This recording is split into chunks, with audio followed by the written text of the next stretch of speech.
சீக்கிரமாய் துளிக்கும். உந்தன் பாதையெல்லாம் விடியல் பொழுதாய் வெளுக்கும். உந்தன் சுகவாழ்வு வெகு சீக்கிரமாய் துளிக்கும்.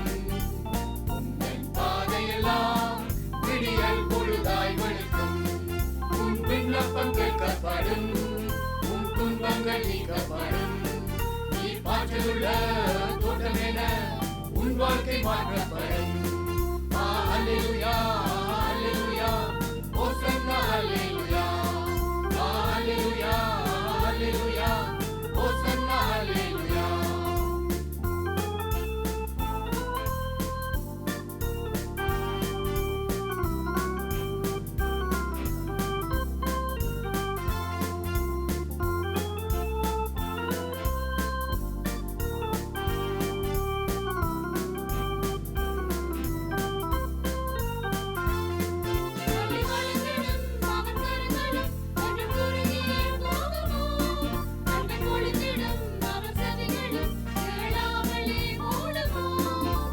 வழங்கிடும் அவர் கரங்களும் என்று குறுகியே போகுவோம். அன்னை ஒழிந்திடும் அவர் செவிகளும் கேளாமலே மூடுமோ. உன்னால் குரல் கேட்கிறார், நீ அழைக்கையில் பேசுவான். உன்னால் குரல் கேட்கிறார், அன்னை போல் உன்னை கேட்குவான். சுக வாழ்வு ஒரு சீக்கிரமாய் துளிக்கும். பாதையெல்லாம் விடியல் பொழுதாய் வெளுக்கும்.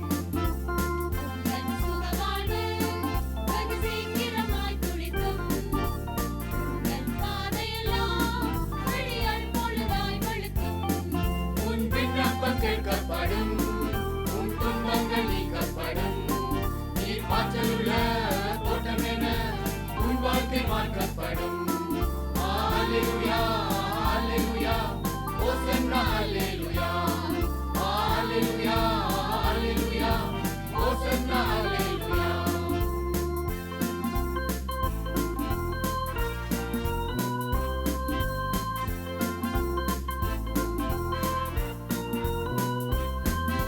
நடக்கவே இயலாதவர் புலிமானை போல் குதிக்கிறார்.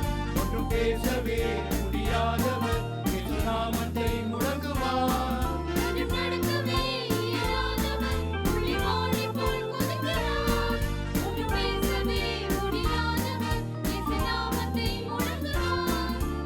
எதிர்த்தவர் அழுகிறார், அவமானத்தால் அழுகிறார்.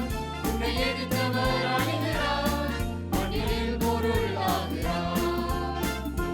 சுகவாழ்வு வெகு சீக்கிரமாய் குடிக்கும். என் பாதையெல்லாம் விடியல் பொழுதாய் வெளுக்கும்.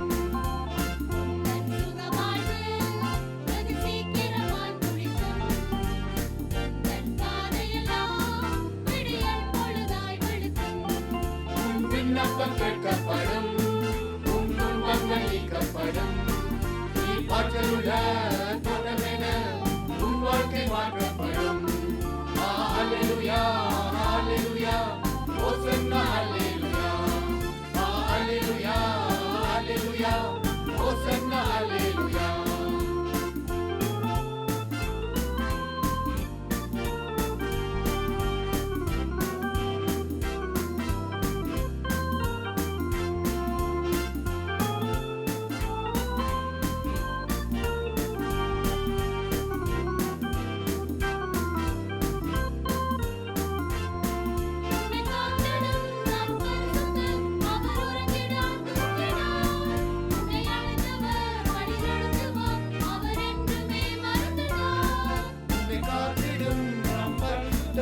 அவர் உறங்கிடார், தூங்கிடார். உன்னை அழைத்தவர் வழி நடத்துவார், அவர் என்றுமே மறந்திடார். உன் வலக்கரம் பிடிக்கிறார், நல்ல துணை என்றே உழைக்கிறார். உன் வலக்கரம் பிடிக்கிறார், உயர் அடைக்கலம் கொடுக்கிறார். சுகவாழ்வு வெகு சீக்கிரமாய் துளிக்கும். உன் பாதையெல்லாம் விடியல் பொழுதாய் வெளுக்கும். சுகவாழ்வு வெகு சீக்கிரமாய் துளிக்கும். உன் பாதையெல்லாம் விடியல் பொழுதாய் வெளுக்கும். உன் விண்ணப்பம் கேட்கப்படும்.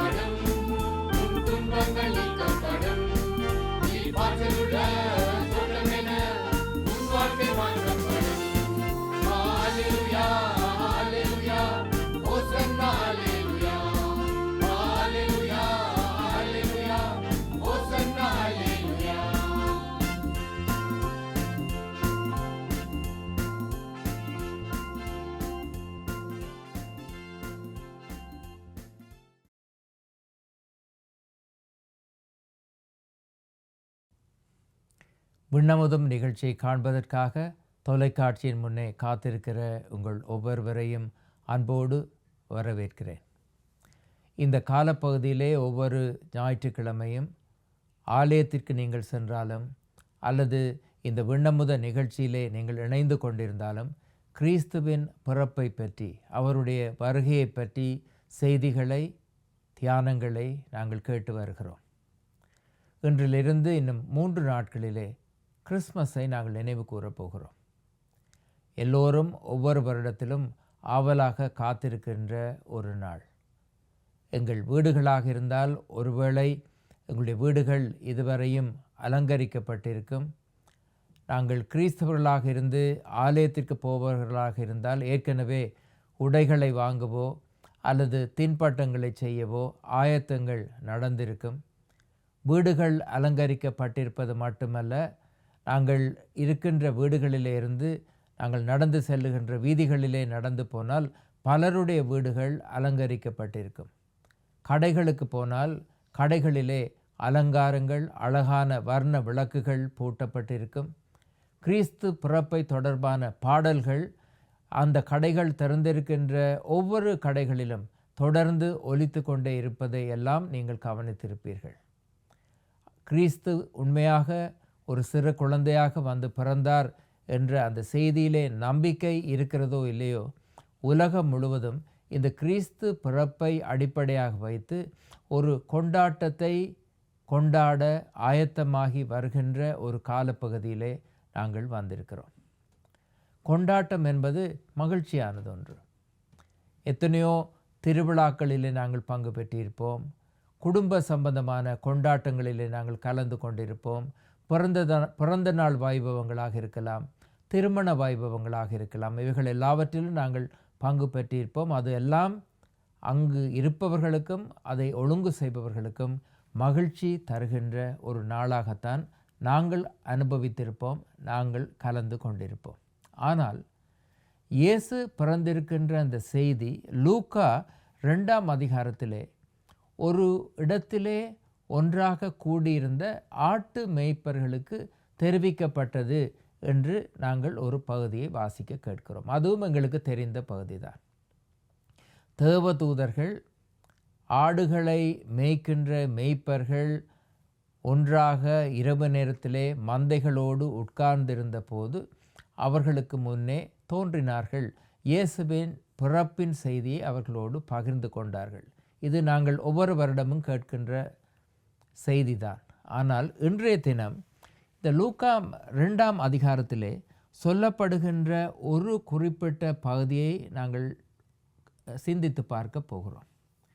தேவதூதர்கள் அந்த மேய்ப்பர்களை சந்தித்து சொன்ன வார்த்தைகளிலே ஒரு சில வார்த்தைகள் அந்த மேய்ப்பர்களை பயப்பட வைத்தது. அவர்கள் மிகவும் பயந்தார்கள் என்று வேதம் சொல்லுகிறது. அவர்கள் பயந்ததற்கு பல காரணங்கள் இருக்கலாம். அவர்கள் சாதாரணமான மேய்ப்பர்கள், நாளாந்த கூலி வேலையாக அல்லது ஆடு மேய்க்கின்ற தொழிலை செய்பவர்களாக அவர்கள் இருந்திருக்கலாம். ஆடுகள் பாதுகாக்கப்பட வேண்டுமே என்பதற்காக ஆடுகள் இருக்கின்ற இடத்திலே சுற்றி இருந்து அந்த ஆடுகளை காவல் செய்து கொண்டிருக்கலாம். திடீரென்று வானத்திலே வெளிச்சம் வந்தது, வானத்திலே தேவதூதர்கள் வந்தார்கள் என்ற செய்தியெல்லாம் சாதாரண ஒரு மனிதனுக்கு பயத்தை நிச்சயமாக உருவாக்கி இருக்கும்.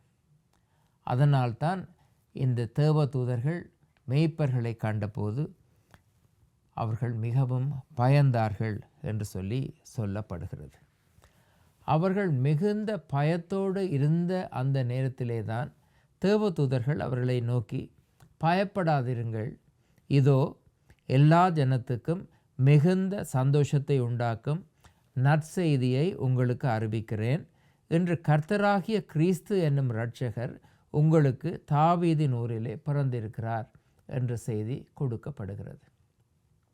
நாம் எல்லோருடைய வாழ்க்கையிலும் பயம் இருக்கிறது. பயம் என்று சொல்லுகிற போது நாங்கள் ஒருவேளை இருட்டான நேரத்திலே வீதியிலே நடந்து போவதை பயம் என்று சொல்லுவோம், அல்லது ஒருவேளை தனியாக வீட்டில் இருந்தால் பயம் என்று சொல்லுவோம். அந்த பயத்தை பற்றி நான் பேசவில்லை. பொதுவாக வாழ்க்கையை பற்றி சிந்திக்கிற போது பலருக்கு பயங்கள் இருக்கிறது. எதிர்காலத்தை யோசிக்கிற போது, தங்களுடைய வேலையை பற்றி யோசிக்கிற போது, ஒருவேளை நாங்கள் வாங்குகின்ற பொருட்களின் விலைகள் எல்லாம் அதிகரித்து போகிறதே என்று யோசிக்கிற போது, அல்லது யுத்தங்களை பற்றி கேள்விப்படுகிற போது, இப்படி ஒருவேளை ஒரு பூமி அதிர்ச்சியை பற்றியோ, பூகம்பத்தை பற்றியோ, மழையை பற்றியோ, அப்படி பல காரியங்களை கேட்கிற போது நம்முடைய உள்ளத்திலே பயம் வருகிறது. மனதிலே பயம் வருகிற போது அடுத்தது என்ன செய்ய வேண்டும் என்ற தெளிவு நமக்கு கிடைப்பது கிடையாது. என்றால் நாங்கள் பயப்படுகிறோம், என்ன செய்வதென்று தெரியவில்லை. திடீரென்று யாரோ ஒருவர் எங்களுக்கு முன்னே வந்து கத்தியை காட்டி உன்னிடத்தில் இருக்கின்ற பணம் எல்லாவற்றையும் எனக்கு தா என்று சொன்னால் ஏற்படுகின்ற பயத்திலே என்ன செய்வதென்று தெரியாத ஒரு நிலை போல வாழ்க்கையின் பல சந்தர்ப்பங்களை நாங்கள் சந்திக்கிற போது எங்களுக்கு பயம் வருகிறது. இந்த குறிப்பிட்ட பகுதியிலே இறைவனின் பிரசன்னத்தை மேய்ப்பர்கள் கண்டபோது பயந்தார்கள். இறைவனுடைய பிரசன்னத்தை எப்படி சந்திப்பது என்று தெரியவில்லை. இது மாதிரியான பல சம்பவங்களை நாங்கள் வேதத்திலே காண்கிறோம். ஏசாயா என்று சொல்லி ஒரு தீர்க்கதரிசி இருந்தார். திடீரென்று அவர் இறைவனுடைய ஆண்டவருடைய பிரசன்னத்தை ஒரு நாள் சந்திக்க வேண்டிய சூழல் வந்தது. அவர் சொன்ன வசனம், ஐயோ அதமானேன், நான் அசுத்த உதடுகளுள்ள மனிதன், அசுத்த உதடுகளுள்ள ஜனங்களின் நடுவிலே வாசமாயிருக்கிறவன். அவர் பயந்தார். இறைவனுடைய பிரசன்னத்தை, கடவுளுடைய பிரசன்னத்தில் வாழ்க்கையிலே மனிதன் சந்திக்கின்ற போது பயப்படுகிறார். இன்னொரு இடத்திலே புதிய ஏற்பாட்டிலே பேதுருவை பற்றி பேசப்படுகிறது. சீமோன் பேதுரு அதை கண்டு இயேசுவின் பாதத்தில் விழுந்து, ஆண்டவரே, நான் பாவியான மனுஷன், நீர் என்னை விட்டு போக வேண்டும் என்று லூக்கா 5ஆம் அதிகாரத்திலே சொன்னார் என்று சொல்லப்படுகிறது. ஆண்டவருடைய பிரசன்னத்தை சந்திக்க பல நேரங்களிலே மனிதர்களாகிய நாங்கள் தயாராக இல்லை. அதனாலே இந்த மேய்ப்பர்களும் ஆண்டவருடைய பிரசன்னத்தை கண்டபோது, தேவதூதர்களை கண்டபோது பயந்தார்கள். என்றால் நாங்கள் தவறு செய்கிறவர்கள், குறைவுள்ள மனிதர்கள், பாவியான மனிதர்கள். நாங்கள் எப்பொழுதும் ஆண்டவரை விட்டு தூரமாக இருக்க விரும்புகிறோமே தவிர ஆண்டவரின் பிரசன்னத்திற்குள்ளே வாழ ஆயத்தமாக இல்லை.